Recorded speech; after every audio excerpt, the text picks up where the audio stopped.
Share করার জন্য ধন্যবাদ। স্বীকার করেন, আরো কিছু স্বীকার করেন, সত্যি সত্যি স্বীকার করেন। কি কি আছে কোন কি কি আছে আপনার?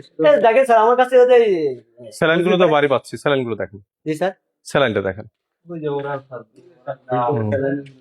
স্যালাইনটা বের করেন, স্যালাইনের ইয়েটা নিয়ে আসেন। অনুমতি নিয়েছেন কি কি আপনি? ডাব অনুমতি পাইছেন? ডাব টেস্টটা লাইন অনুমতি নিয়েছেন? জি এটা স্যার অনুমতি নিলে সমস্যা নেই, অনুমতি নিয়েছেন? জি স্যার এটা কাগজপত্র তো আমার কাছে এখানে নাই, এটা হচ্ছে আপনার হিট অফিস সাথে ইতি আছে। আপনি অনুমতি নেননি, আপনি ডাবের অনুমতি নিয়েছেন? ডাব দেখেন, হ্যাঁ দাবেরই আছে স্যার।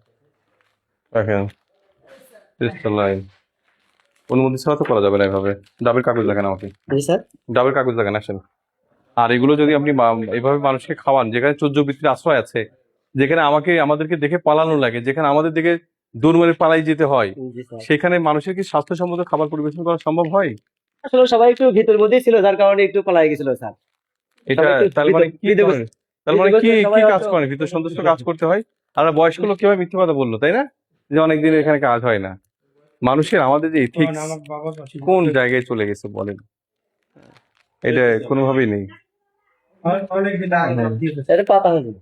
আচ্ছা ঠিক আছে, আপনি আমাকে এইটা ইয়ে দেখেন, কাগজটা দেখেন, ডাব যে করছেন, ডাবের কাগজপত্র দেখেন। ডাবের তো আপনি কোনো অনুমতি নেননি। ডাবের কোনো অনুমতি তো পাননি, ডাব বানাই ফেলছেন, ডাবের কোনো অনুমতি পাননি। স্যালাইনে টেস্টা লাইন ঠিক আছে করছেন, এটার তো কোনো অনুমতি পাননি, তাহলে কিভাবে করতেছেন? দুটো জিনিস নকল করে যাচ্ছেন এভাবে দিনকে দিন, নকলই তো করে যাচ্ছেন সব। কোনো জিনিসই তো এটার কোনো কাগজ নেই, হুজমের উপরের কাগজ থাকতে